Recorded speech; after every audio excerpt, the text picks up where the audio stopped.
I'm Niall Paterson. Welcome to the Sky News Daily, where, of course, given that the polls are open, we will not be talking about UK politics or the general election today.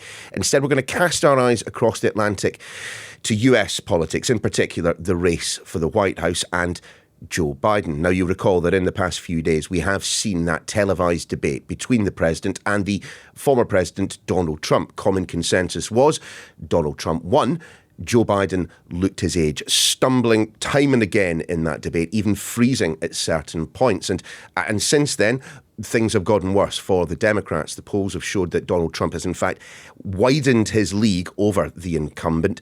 And the situation is now so bad that there are those within Democratic ranks actively agitating for Joe Biden to be replaced before that contest in November. Let's speak to our US correspondent, James Matthews, who's in Washington for us today. And James, I suppose we should mark the fact that this is July the 4th, Independence Day in the United States, a holiday, so thank you for talking to us, but a holiday which I suppose gives Joe Biden, 24 hours of breathing room? Yeah, a working holiday for Joe Biden, of course, Neil. You know, yesterday I was walking around at the seat of power, Capitol Hill, where they are preparing the 4th of July party. On stage, I was watching Sister Sledge, no less, giving their sound check. We are family. Walk a mile and a half to the White House and you see the dysfunction. You hear the dysfunction of the Democratic family. Difficult times for Joe Biden. He was meeting Democratic governors, urgently seeking assurances on his health. They saw, as long as the wider Democratic movement saw, the performance at the debate, and they saw the impact of that. As he was meeting them, polls were coming out, one in particular from the New York Times that showed in the week since that excruciating watch, he'd slipped behind Donald Trump in the polls, 6 points amongst likely voters, the largest lead that Trump has enjoyed over Biden for years. They were urgently seeking assurances from Biden. They emerged saying that they would back him, but there were clearly some hard truths that were exchanged. Hard questions were asked. He told them he'd had a medical check and that he was fine, that his head had been full of numbers. Outwardly, publicly, they seemed happy with that. But I suppose privately, the question is, hang on a minute, you're the president of the United States. Is a head full of numbers a sufficient excuse? And on the medical check, I suppose the question is, well, that's fine. You're saying it was okay. Show us the results of your medical check. Publish the details of cognitive tests that have taken place with your medical staff. That's not been revealed. That, I suppose, would offer reassurance, because right now, Biden can offer no guarantees they will see a repeat of what they saw on stage against Trump. Just for those who didn't watch the debate between Trump and Biden, James, just remind us what we did see on that stage, because I think for some people who had perhaps not been following US politics as closely as, well, certainly you and me, the way that he acted, the way that he behaved was worrying. So it was all initiated, Joe Biden, to demonstrate the power of the presidency, to lay out his record. What he laid out was the picture of a man who was infirm, was afflicted by a frailty that was frankly shocking at times. More than once, he lost the thread in terms of his thought process. And he didn't lay a glove on Donald Trump in a situation where Trump told something like 30 untruths. As a political contest, Biden just simply didn't measure up. As a test of his mental acuity, as they call it here, his mental and physical suitability to do the job, he just wasn't there. He was an 81-year-old man that looked every day of those 81 years, and it was a spectacle that was shocking to watch, particularly for those who are relying on Joe Biden to deliver a second term. Part of the rationale amongst those within the Democratic Party who would wish to see Joe Biden step aside, part of the rationale has been the way in which Republicans have weaponized what took place at the debate. I mean, have we heard much from the Republicans, much from Donald Trump himself? Not as much as we might have expected, particularly from Donald Trump, but there's a reason for that. They don't have to fill the silence with worries, concerns, criticism of Biden. That job is being done for them by Democrats who are engaged in this very serious discussion about what they do next, whether they stay behind Biden or look elsewhere. And I think across the wider Democratic movement, they are doing both. They're sitting with Biden for now, but that could change very quickly. Just explain then, James, what is the calculation among those who would see Joe Biden step aside? Is it that the election is lost? Is it that he is of an age where it seems unlikely that he would get to the end of another 4-year term? Is it that, I mean, you mentioned her name there, the Vice President, Kamala Harris, is so well loved by the American public that she could quite easily take on Donald Trump in this contest? The calculation is, what do we need to do to win? Team Biden, has been offering reassurances that he simply had a bad night. Biden is getting out there. I mean, we are a week since the debate. Many in the Democratic ranks said the answer to his poor performance was to get out there, to confound the concerns, to be active, to engage with the public and with the press, to take questions, to deliver the kind of robust performance that would offer reassurance about his health moving forward. He's not done that.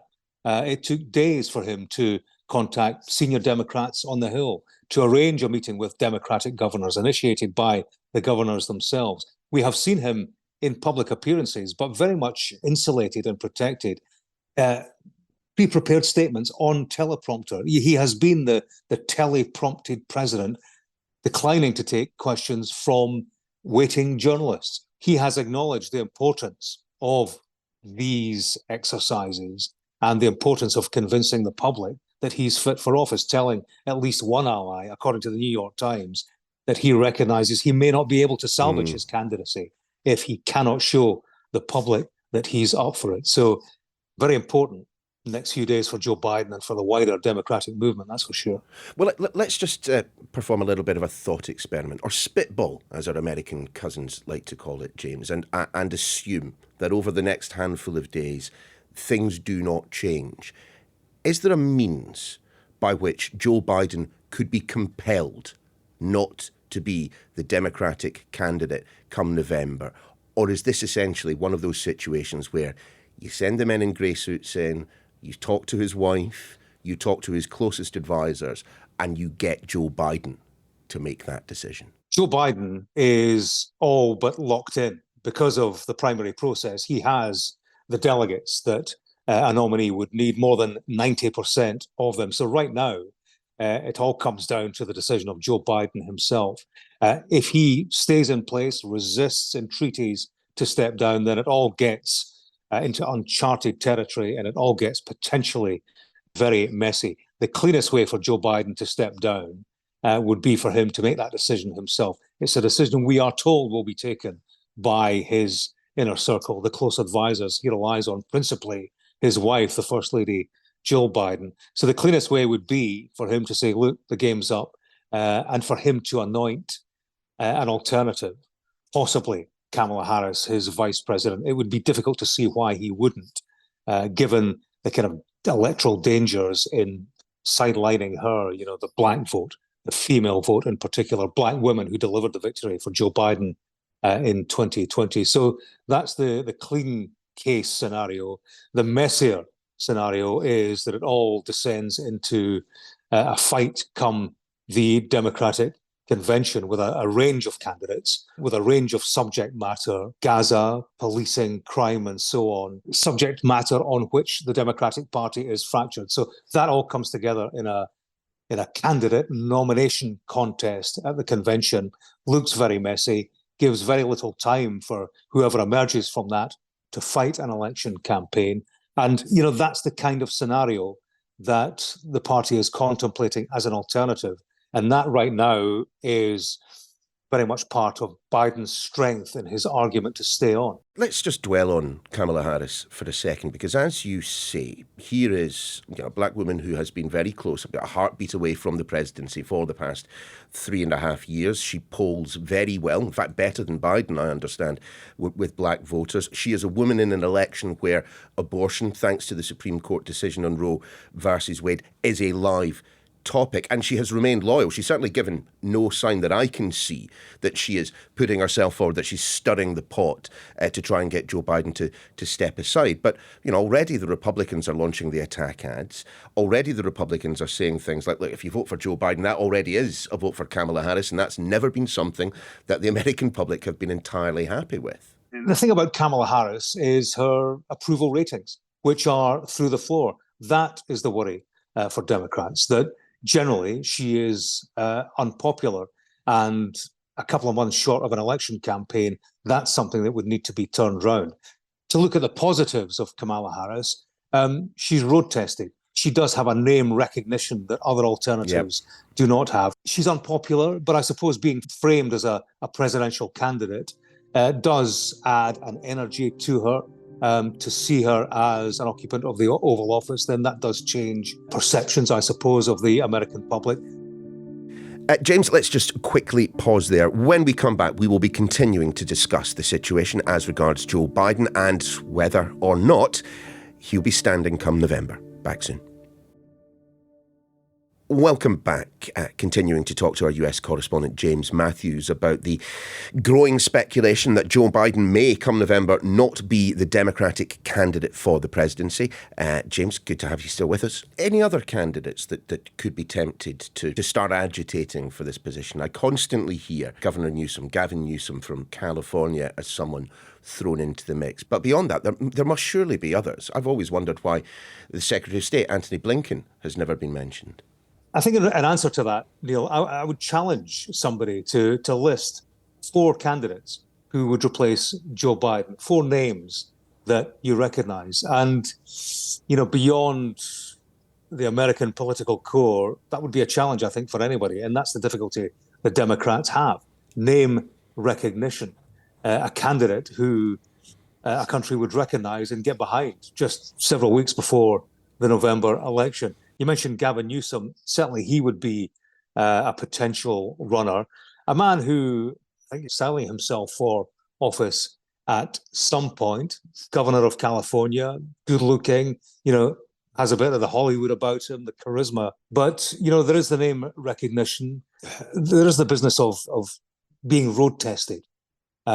This close to an election, the Democrats will want a candidate who the American public, no one will vote for. Somebody who's road tested, somebody who has been properly vetted, somebody who, in a very short presidential campaign isn't going to be found out, because you can bet the Republicans have done their homework on the potential replacements for Biden. So there's all sorts of risks. Donald Trump must be having the time of his life right now. I mean, the money continues to flow in ever greater quantities into his election coffers. He's got Joe Biden on the ropes after that performance in the CNN debate. There was the decision from the Supreme Court, in essence, saying that what he did whilst he was president wasn't a crime because he was the president when he did it. I mean, it's all falling in his favour right now. And then, of course, there's the polls that you've mentioned. He is a consistent winner. He's had the one criminal conviction. We will not see any of the other 3 criminal trials before the election. And on the conviction that he has, there has to be the potential for that being overturned given this Supreme Court ruling, because, some of the evidence presented during that trial took place whilst he was in office. So a measure of good news for him on that. He won the debate. He's ahead in the polls. And you're right, it's all coming up roses for him. So Trump's doing well, but he's a man on shifting sands himself, albeit a survivor in the current context. It's a big decision for the Democratic Party as to whether or not they continue with Joe Biden and allow Donald Trump the kind of free pass that he has had thus far. Democrats want to see Trump tested. That is the question. Who's best placed to do that? Joe Biden hasn't shown himself the man for the task thus far.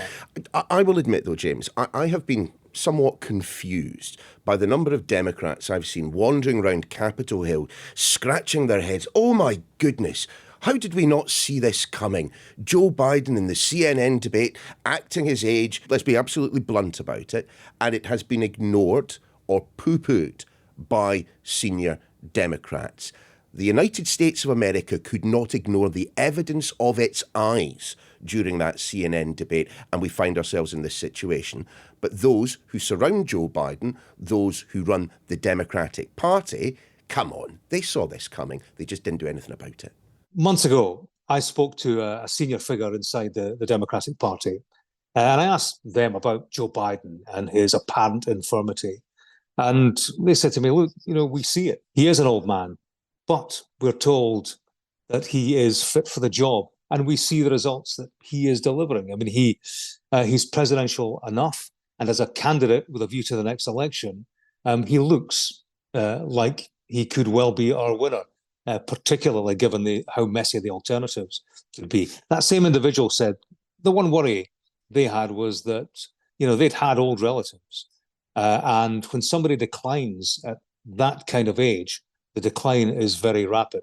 That's a thought that they had at that particular time. In the wake of the debate, I spoke to that same individual, and they were furious, anger, frustration. They said they had an enormous problem, and they felt that they had been hoodwinked by the Democratic top brass.